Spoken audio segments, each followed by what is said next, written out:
तो सबसे पहले बात होगी पश्चिम बंगाल की सियासत की, एसआईआर की फिसलती और जुबान की और खराब होते माहौल की। पश्चिम बंगाल में एसआईआर के खिलाफ हिंसा की सियासत जारी है।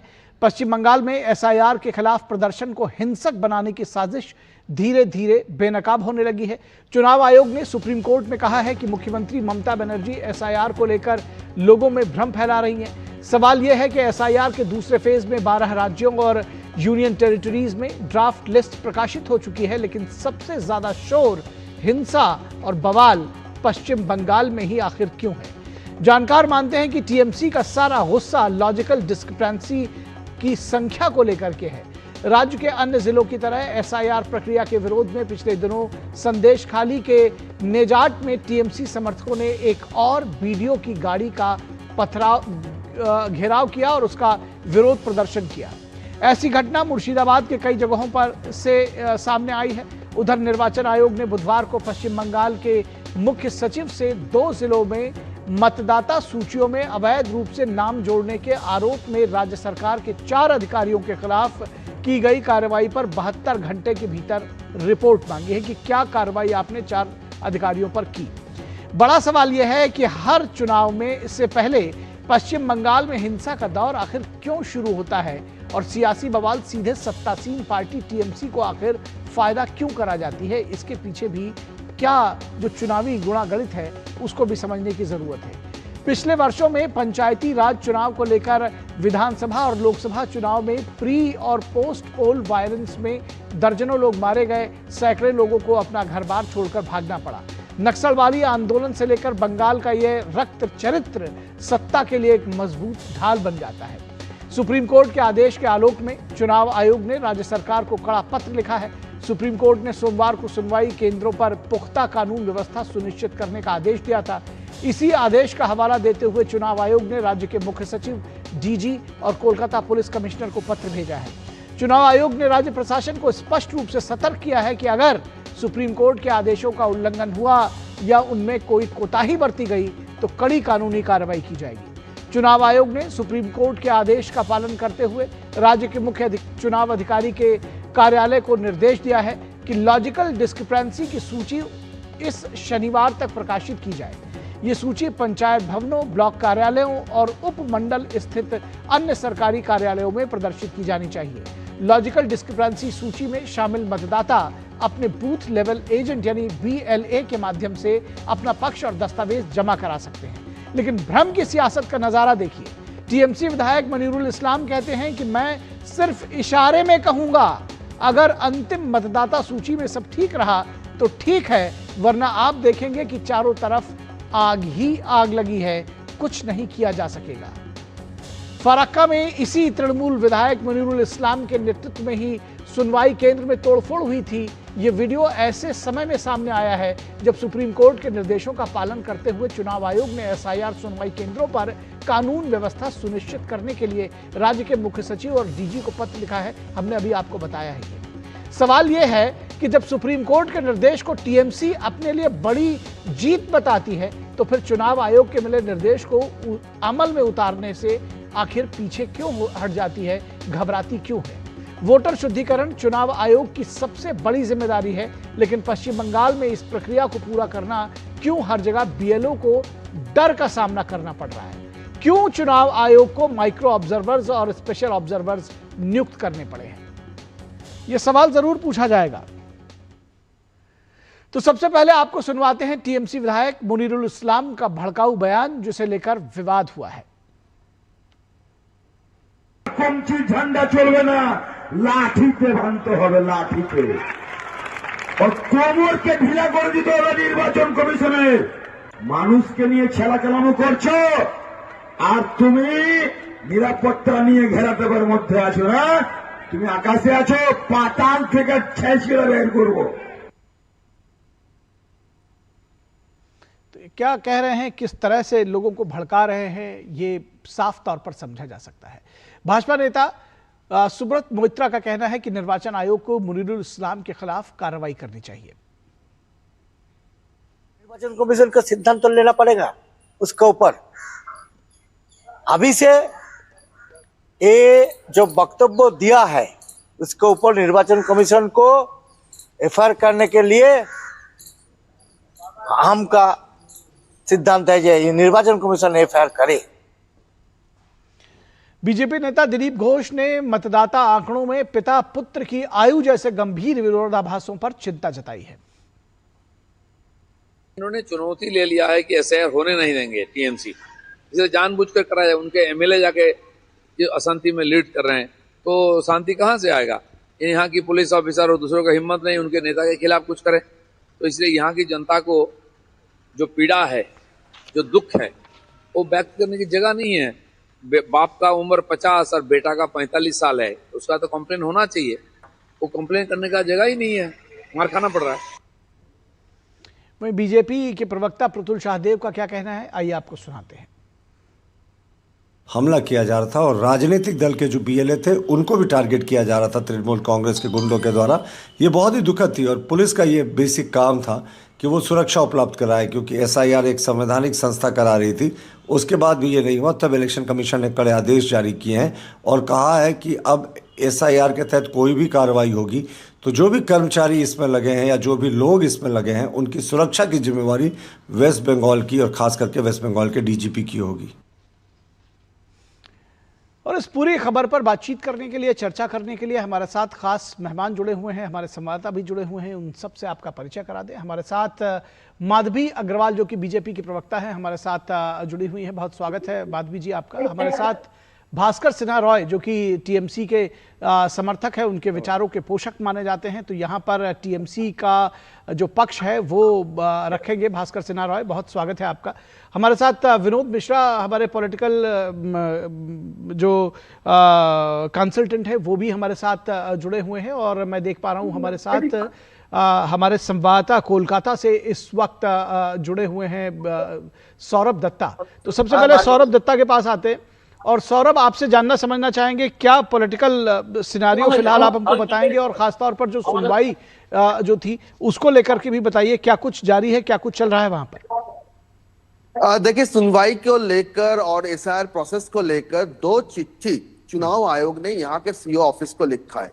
एक चिट्ठी डीजी, चीफ सेक्रेटरी और कोलकाता के जो पुलिस कमिश्नर है उनको एड्रेस करके लिखा गया है। तो उसका कहना ये है, उसका चिट्ठी का जो सारांश यही है कि सुनवाई सेंटर में कानूनी व्यवस्था आपको सुनिश्चित करना पड़ेगा। अगर कोई भी व्यक्ति कानूनी व्यवस्था तोड़ता है, लांघन करता है, तो उनके खिलाफ आपको कार्रवाई करना पड़ेगा। और दूसरी ओर पर्याप्त संख्या में चुनाव आयोग को यानी सीओ ऑफिस को आप कर्मचारी दे एसआईआर प्रोसेस के लिए, वो भी सुनिश्चित करना पड़ेगा। और ये दोनों बातें सुप्रीम कोर्ट ने जो निर्देश जारी किया है सोमवार को, उसके तहत सीएस, डीजी और सीपी को ये बताया गया है। और दूसरी और एक चिट्ठी है जो चिट्ठी टीएमसी के जो दावे थे उस दावे को साथ रखकर है कि आप माध्यमिक के जो एडमिट कार्ड है उसको मान्यता दीजिए, हियरिंग प्रोसेस जो है वो पोलिंग स्टेशन के पास कीजिए, लॉजिकल डिस्क्रिपेंसी का जो लिस्ट है वो आप पब्लिश कीजिए शनिवार के भीतर। और बीएलए भी जा सकते हैं, और लेकिन उनको एक ऑथोरिटी लेटर लेना पड़ेगा वोटर से।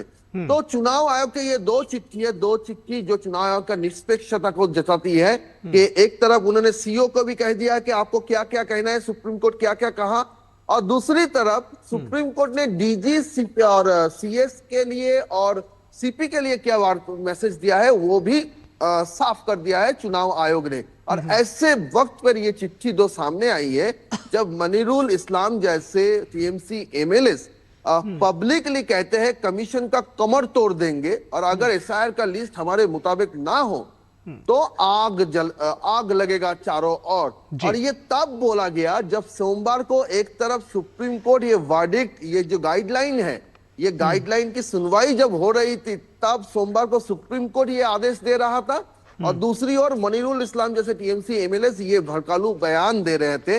उन्होंने अपने भाषण में कहा है कि सुप्रीम कोर्ट के ऊपर हमारा भरोसा है, लेकिन सुप्रीम कोर्ट जो आदेश दिया है कहीं ना कहीं जाके ये सुप्रीम कोर्ट का भी आदेश का लंघन है, ऐसा माना जा रहा है कि सुप्रीम कोर्ट कहा है कि कानून व्यवस्था सुनिश्चित करना पड़ेगा, और मनीरुल इस्लाम जैसे लोग जो कह रहे हैं वो कानूनी व्यवस्था के खिलाफ है। और यहाँ ठीक है। तक और एक बात जोड़ दूं कि जो 6 लोग मुर्शिदाबाद के 14 जनवरी को जो इंसिडेंट हुआ था, जो सुनवाई केंद्र में तोड़फोड़, उस 6 लोगों को कल जमानत मिला है, उनको फूलों से हार से स्वागत किया गया है जमानत मिलने पर। और एक लोकल लीडर कहते हैं, उसका भी वीडियो सामने आया है कि आप लोग जिस तरह से तोड़फोड़ किए हैं ये एक वीर का काम है, आपने वीरता प्राप्ति की है। तो ठीक है, ये सारी बातें सामने आई हैं। ठीक है। विनोद मिश्रा जी, तोड़फोड़ करने वालों को कहा जा रहा है कि आप पराक्रमी हैं, वीर रत्न से सम्मानित किया जाना चाहिए आपको, और उसके साथ ही साथ एमएलए की जो भाषा है, जो उनका कहना है, उसको दोबारा दोहराना ठीक नहीं है। आप सब ने सुना है, देश ने सुना है।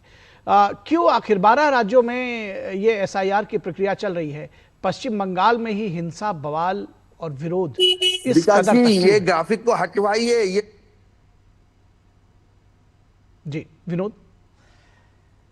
सरसब्बे आपके कम से कम एक बार देखिए भास्कर जी, सब कुछ आपके साथ सामने में है। सवाल ये है कि ये समझने की जरूरत है निखिल जी कि चुनाव आयोग कौन। तो ये टीएमसी के लोग जो चुनाव आयोग का मतलब सिर्फ मुख्य चुनाव आयुक्त को बताते हैं, चुनाव आयोग का मतलब वो बीएलओ भी है जो हर बूथ पे खड़ा है और वहां इस मतदान सूची का जो प्रक्रिया है उसको अमली जामा पहनाता है। तो अगर ये आप जो आपने सुना अभी टीएमसी के विधायक का, इस्लाम साहब का जी, वो अगर कमर तोड़ रहे हैं तो किसका तोड़ रहे हैं? वो उसी बीएलओ के तोड़ने की धमकी देते हैं और उसी बीएलओ को ये डरा रहे हैं इस बात के लिए कि वो किसी भी रूप में एसआईआर की प्रक्रिया को पूरा नहीं करवा पाएगा। इस डर और खौफ के माहौल में ये जो डर और खौफ का माहौल है, ये आप देखिए कि मुर्शिदाबाद से लगे, मालदा से लगे, ये जो कुछ बॉर्डरिंग स्टेट है, बॉर्डर जो जिले हैं, वहां सबसे ज्यादा पैनिक क्यों है? तो अगर चुनाव आयोग ने इसी बात को लेकर सुप्रीम कोर्ट में एफिडेविट दिया है और कहा है इस बात को कि राज्य के सीएम ममता बनर्जी लोगों में भ्रम और मिसलीडिंग इंफॉर्मेशन दे रही है, लोगों में अगर आप इस तरह के एक वहां की सीएम इस बात के लिए मिसलीड कर रही है, दर्जनों बार उसने प्रेस कॉन्फ्रेंस की है और दर्जनों बार सीएम ममता बनर्जी ने एसआईआर के पूरी प्रक्रिया को और चुनाव आयोग को निशाना बनाया, तो आपके मनीरुल इस्लाम जैसे जो विधायक हैं उसी को आगे बढ़ा रहे हैं। इसमें हम सिर्फ इस्लाम को कल्प्रिट क्यों मानते हैं? खुद सीएम इस बात के लिए जिम्मेदार है जब वो कहती है कि कोई भी बीएलओ जो है चुनाव आयोग तो 3 महीने का है, उसके बाद फिर वो राज्य का ही पदाधिकारी है या राज्य का ही ऑफिसर है। तो इस धमकी में काम कौन करेगा?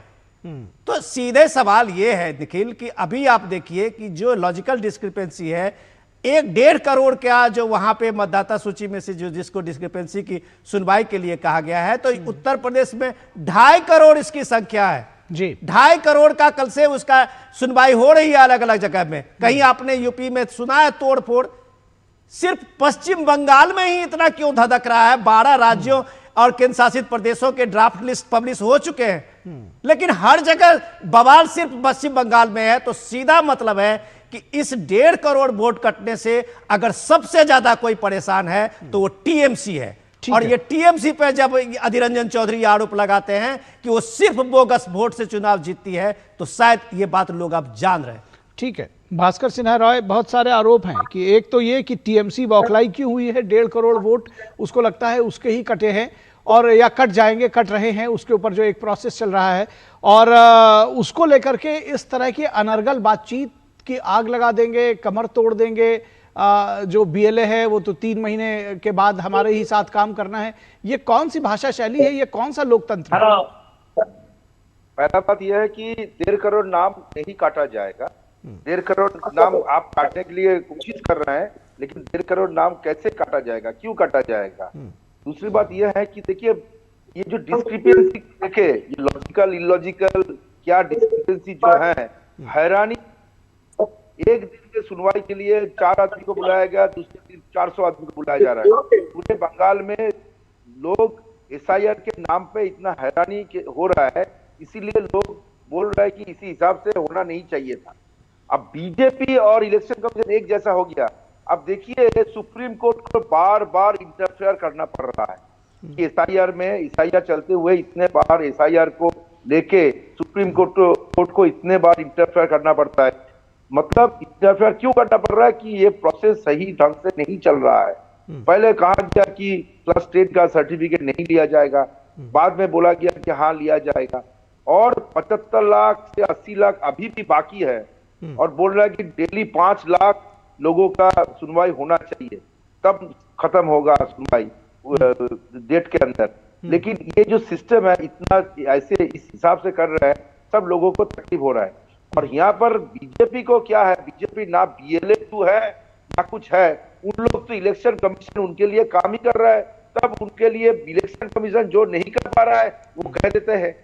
लेकिन ये बात तो सही है तो कि जब इलेक्शन कमीशन आपके हिसाब से उनके लिए काम कर रहा है और आप लोग बार बार अदालत भी जा रहे हैं, तो ये गुंडागर्दी वाली जो भाषा है कि आग लगा देंगे, कमर तोड़ देंगे, इस पर सब पर तो कुछ तो रिएक्शन आप लोगों का आना चाहिए।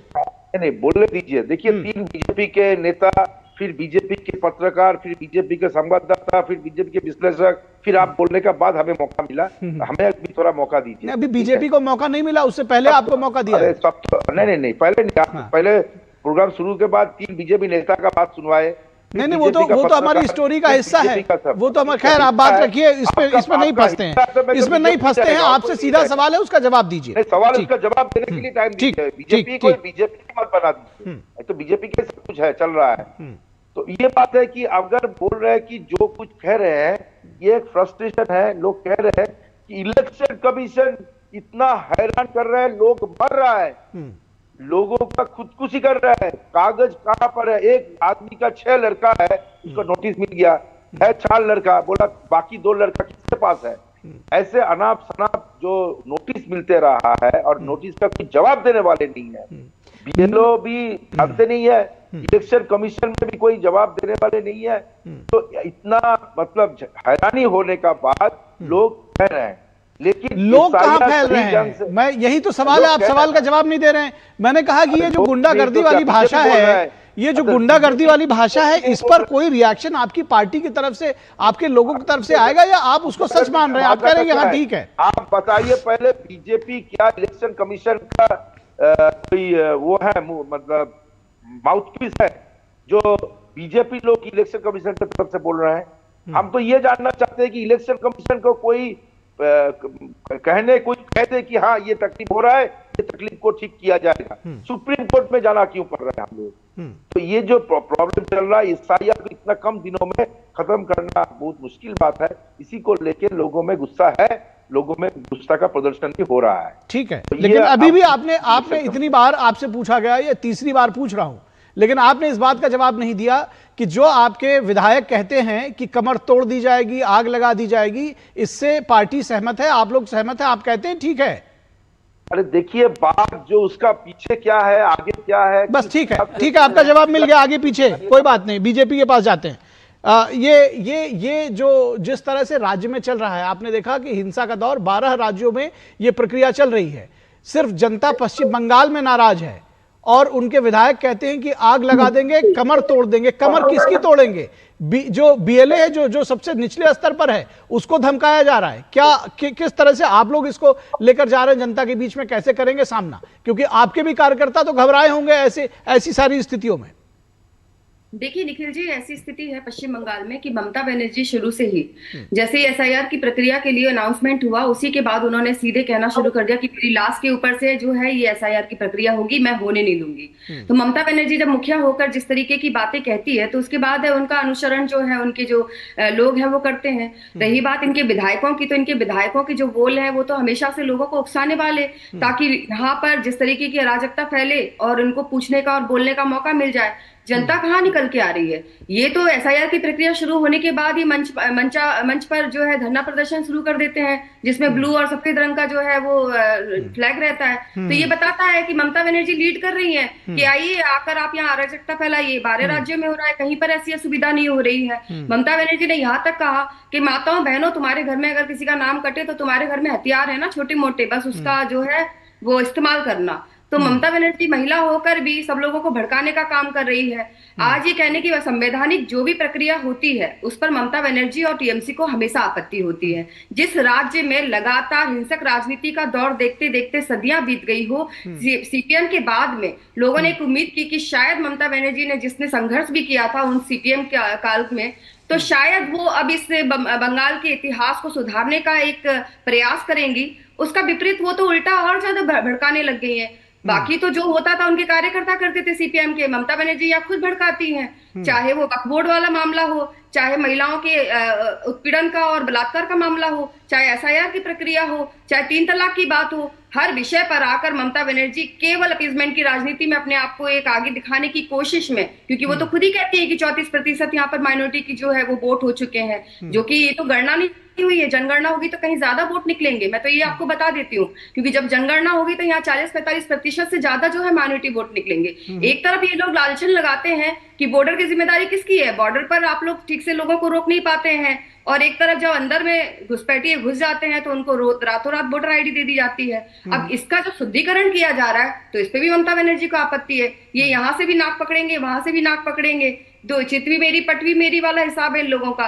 और दूसरी तरफ जहां कमी रह जाती है, जहां लोग समन्वय बनाने का प्रयास कर रहे हैं, सबसे इनिशियल समय में मैं बताऊं कि जब मुर्शिदाबाद में एसआईआर की प्रक्रिया को लेकर लोगों का जो राय है वो जानने का प्रयास किया गया, तो मतदाताओं ने और लोगों ने सीधे सीधे तरीके से बोला कि यहाँ पे सारी प्रक्रिया बड़ी शांतिपूर्वक हो रही है। फिर इसके बाद आपत्ति कहाँ आ रही है इनको आपत्ति ये आ रही है कि इनकी वोटर जो जिनको ये बोलते हैं कि घुसपैठी जो है वो घुस जाते हैं, उनको रोकने का काम जो केंद्र सरकार है वो नहीं कर रही है। अब जब अंदर घुसे हैं, इनके पंचायत वाले लोग हों या इनके पार्षद हों जो इस पे निरीक्षण परीक्षण नहीं करते हैं, ऐसा नहीं है। आप आ रहे आपके पास आएंगे, भास्कर जी आएंगे, उनको कहने का मतलब है कि अगर मान लो कि 15 सालों से आपकी सरकार है और यहाँ पर जिस तरीके से लोगों ने अपना वोटर आईडी पा लिया है, आधार कार्ड पा लिया है, उसमें संशोधन किया जा रहा है जो कि एक नॉर्मल प्रक्रिया है, 2002 में भी हो चुका है, जिसमें खुद ममता बनर्जी ने इसका सहयोग किया था। आज उनको इसलिए आपत्ति है कि अब ये जो संवैधानिक जो संस्था है उसको भी बीजेपी के साथ जोड़ देती है। भाई आप प्रश्न बीजेपी से करेंगे तो बीजेपी तो आपको उत्तर देगी ना। ठीक है ना चुनाव। ठीक है, भास्कर सिन्हा रॉय, ठीक है, भास्कर सिन्हा रॉय जी। मैडम जो बोले हैं, अच्छा जनगणना लास्ट कब हुई? 2011 में, 2021 में ड्यू हो गया, अभी तक जनगणना नहीं कर पाए। जब जनगणना नहीं हुई तो ममता बनर्जी ने कैसे बोल दिया कि 34% माइनॉरिटी की वोट है? जनगणना नहीं हुई है, आप लोग घुसपैठिया का हिसाब कर रहे हैं। कहाँ से हिसाब मिला आपको? अपने मन से नहीं बोल रही हुई है, आप बोल रहे हैं घुसपैठिया है, वो है। ये प्रश्न आप मुझसे करें तो उससे पहले आप अपनी मुखिया से पूछिए। एसआईआर के साथ एसआईआर नाम जोड़ने का प्रयास किया जाए, 34-35% जो है वो हटाने का नहीं है। ठीक है माधवी जी, ठीक है माधवी जी, आपका सवाल आ गया। माधवी जी आपका सवाल आ गया। भास्कर सिन्हा रॉय वो कह रहे हैं कि जनगणना पर आप प्रश्न उठा रहे हैं, आप ही की नेता कह रही हैं कि 34% मुस्लिम्स हैं, ये आंकड़ा उनके पास कहां से आ गया? तो इसको भी, इनका भी जवाब देते हुए चलिएगा, अपनी बात रखिए जी। भास्कर जी। हाँ, मैंने बोला क्या, देखिए ये लोग जो हिंदू मुसलमान, ये कितने लोग अल्पसंख्यक कितना हो गया, वो हो गया, ये आंकड़ा कहाँ से मिल रहा है? 2021 में होना चाहिए था, अभी 2026 हो गया, कोरोना के लिए नहीं हो पाया, लेकिन अभी तक जनगणना नहीं की। दूसरी बात ये, सुनिए, और एसआईआर सुनिए, दूसरी बात ये कि अगर बोल रहा है कि घुसपैठिया है, अब घुसपैठिया भी आंकड़ा बिहार में कितना मिला ये भी हम लोगों के पास नहीं है। आप लोग ऐसे कहते रहे घुसपैठिया घुस गया बांग्लादेश की, ये वो करके लोगों को नोटिस भेज रहे हैं। लोगों को नोटिस भेजने के बाद सुप्रीम कोर्ट बोला कि पूरा ड्राफ्ट लिस्ट को वहां पर दिखाना चाहिए, उसके बाद 10 दिन के अंदर सबको होना चाहिए। भाई ये प्रक्रिया शुरू तो होने दीजिए, ये ड्राफ्ट लिस्ट दिखाने की बात कही गई है, ये कहा गया है पंचायत भवनों पर, ब्लॉक लेवल पर से लेकर के जो भी सरकारी भवन है वहां पर किया जाएगा, लेकिन उसको करने तो दीजिए पहले। सुप्रीम कोर्ट कहने के बाद तो इन लोग किया कि हाँ हम लोग डिस्प्ले करेंगे, जिसके भी कहने के बाद सर कहा तो जा रहा है। एक बात, दूसरी बात ये कि आप जो प्रश्न उठा रहे हैं, सुनिए, आप जो प्रश्न उठा रहे हैं कि ये हिंदू मुस्लिम कर रहे हैं और ये कितने प्रतिशत हो गए, ये बात तो ममता बनर्जी ने कही है कि 34% मुस्लिम्स हो चुके हैं। तो हिंदू मुस्लिम कौन कर रहा है ये आप लोग आपस में तय करिए, जनता भी सुन रही है, देख रही है। एक बात ठीक है, आप लोग का जवाब आया। ये मैं विनोद मिश्रा जी आपसे जानना समझना चाहूंगा, ये जो सारी चर्चा हुई आप भी सुन रहे हैं कि ये जो सारा संदेश जो दिया जा रहा है कि लाठियां निकाल लेंगे, आग लगा देंगे, कमर तोड़ देंगे, ये संदेश सिर्फ अपने कार्यकर्ताओं को भी दिया जा रहा है मेरी समझ से, और वोटरों को भी दिया जा रहा है कि अगर हमारे पक्ष में वोट नहीं किया तो क्या अंजाम होगा, ये समझ लेना। मैं दादा के सवाल को पहले जवाब दे दूं निखिल, कि पिछले 2-3 दिन से डीडी न्यूज पे आते हैं और ये सवाल पूछते हैं कि बिहार के जो घुसपैठिए थे उसका कितना घुसपैठियों को पकड़ा गया। दादा, इलेक्शन कमीशन का काम घुसपैठिए का नाम देना नहीं है। इलेक्शन कमीशन का काम सिर्फ ये होता है कि जेन्युइन वोटर्स जो है, भारत के नागरिक ही जो शुद्धिकरण प्रक्रिया में है वो इस वोटर लिस्ट में रहेंगे। 65 लाख बिहार से डिलीट किया गया है, 65 लाख। उस 65 लाख में एक भी कोई पॉलिटिकल पार्टी ने एक नाम नहीं दे पाया अपने संशोधन उसके बाद जो एक महीने का समय। और आपको ये भी बता दें दादा, एक मिनट विनोद जी, और आपको जो दादा ये पूछ रहे थे, मैं चूंकि चर्चा दूसरी तरफ नहीं ले जाना चाह रहा था, 3 लाख लोगों को नोटिस सर्व की गई है नागरिकता को लेकर के, बिहार की बात होगी, कुछ दिनों में वो सब भी सामने आएगा। दादा मैं एक बात धैर्य रखिए दादा, मैं कंप्लीट कर दूं। और ये आप ये बात जब एनआरसी और एसआईआर में भ्रम फैलाते हैं, पश्चिम बंगाल में ममता बनर्जी कई बार कह चुकी है कि ये एसआईआर नहीं एनआरसी है, तो आप अगर आप सुनिए तो सर सुन लीजिए, एसआईआर पे बस अगर बिहार में 65 लाख वोटर्स हटे हैं, नाम हटा है, उस 65 लाख में आप ढूंढ आइए कितने लाखों लोग होंगे जो उस घुसपैठिए में हैं। ये बात इलेक्शन कमीशन का काम नहीं है कि वो उसको साबित करे। दूसरी बात मैं आपको कह रहा हूं दादा, अब आप सुन लीजिए धैर्य से, आपने बहुत कमाल का इनपुट सब दिया है, इसलिए मैं आपको शेयर कर रहा हूं। सुप्रीम कोर्ट ने जब इलेक्शन कमीशन को कहा कि ये सारे ऐसा अभी जो डिस्क्रिपेंसी का है, लॉजिकल डिस्क्रिपेंसी के नाम, उसको ब्लॉक स्तर पे लगाया जाएगा, हर जगह पे उसको पब्लिश किया जाएगा, सबसे ज्यादा या 10वीं का मार्कशीट को ऐड किया जाएगा, तो टीएमसी ने इसका जबरदस्त स्वागत किया था। आपके अभिषेक बनर्जी से लेके सारे कद्दावर नेता ने कहा कि यही तो हमारी मांग थी। तो टीएमसी आपके ही आप लगभग हर दूसरे 3 दिन में सुप्रीम कोर्ट में इसकी सुनवाई हो रही है एसआईआर पे। तो सुप्रीम कोर्ट जो आदेश अभी चुनाव आयोग को दिया है, उस आदेश को भी तो पालन करना है बॉस। उसको कौन कराएगा? हो रहा है आपके सुनिए तो सही, आप 72 घंटे हो गए, 72 घंटे हो गए, तीसरी बार इलेक्शन कमीशन को नोटिस देना पड़ा है राज्य के डीजी और राज्य के चीफ सेक्रेटरी को, अभी तक कोई जवाब नहीं मिला। इलेक्शन कमीशन ने 4 ऑफिसर को सस्पेंड करने के लिए बोला है, आपके यहां उसके ऑफिसर ने कोई नहीं किया है। तो आप सवाल ये है कि आप एक तरह से पूरे कॉन्स्टिट्यूशनल जो सिस्टम है, मैकेनिज्म है, उसको ममता बनर्जी ने फेल कर दिया है। आप सीधे बात कीजिए इसमें। नहीं सुनिए, ठीक है, सुनिए, एक बात जो आप बोल रहे हैं, देखिए प्रशासनिक स्तर पे कौन किसको चिट्ठी दे रहा है वो तो होते रहेगा, लेकिन आम आदमी को जो हैरानी हो रहा है, रास्ते में खड़े होने पड़ रहा है, होते रहेगा सर, नहीं होता है सर। सुनिए, ठीक है, आम आदमी को हैरानी हो रही है, ये बात आप कह रहे हैं, आम आदमी के लिए ये काम किया जा रहा है, और आम आदमी की चिंता सिर्फ आपको है, तो आपके नेता मंच पे खड़े होकर गालियां दे रहे हैं, ये ठीक नहीं है। आप इस बात को भी समझिए। और जो बात आप ये कह रहे हैं कि ये जो सरकारी प्रक्रिया है होती रहेगी, नहीं, 72 घंटे का टाइम दिया गया है, इसलिए ठीक है। माधवी अग्रवाल, ये जिस तरह से सिस्टम को हाईजैक कर लिया गया है, जिस तरह से हिंसा की जा रही है, जिस तरह से मंच से पर चढ़ करके ये कहा जा रहा है, हिंसा फैलाने की बात कही जा रही है, और अब तो ममता बनर्जी के भी इस तरह के बयान सामने आए हैं, कैसे सामना करेगी बीजेपी इनका? संक्षेप में जवाब चाहूंगा आपसे। देखिए, नया नहीं है, पश्चिम बंगाल को ये देखने की आदत होगी और पश्चिम बंगाल की जनता बहुत अच्छी तरीके से समझ चुकी है, और मुझे लगता है इसी कारण से अब परिवर्तन का भी समय आ गया है, क्योंकि स्थितियां ऐसी हैं कि बार बार छोटी सी छोटी बातों के लिए भी हाई कोर्ट और सुप्रीम कोर्ट को जो है हस्तक्षेप करना पड़ता है। यहाँ पूजा करने से लेकर बाकी सारी चीजें जो है आसान नहीं है करना। यहाँ की पॉलिटिक्स पूरे देश भर के अंदर से सबसे ज्यादा अलग पॉलिटिक्स है, और ये समझने वाली बात है कि पश्चिम बंगाल में ऐसी स्थिति क्यों बनी हुई है। 34 सालों की जो रक्त रंजित राजनीति को पश्चिम बंगाल के लोगों ने देखा, पूरे देश ने देखा, उसके बाद ममता बनर्जी ने इसको आगे बढ़कर और ज्यादा इसको खराब करने की कोशिश की है। अब ऐसी स्थिति में ये जरूरी है कि पश्चिम बंगाल को क्या अलग थलग करने की कोशिश है इनकी, ये ऐसा सोचते हैं पश्चिम बंगाल की ऐसा बनाने का प्रयास कर रहे हैं ताकि यहाँ पर जो है वो देश का कानून लागू ना हो सके एक संचालित तरीके से।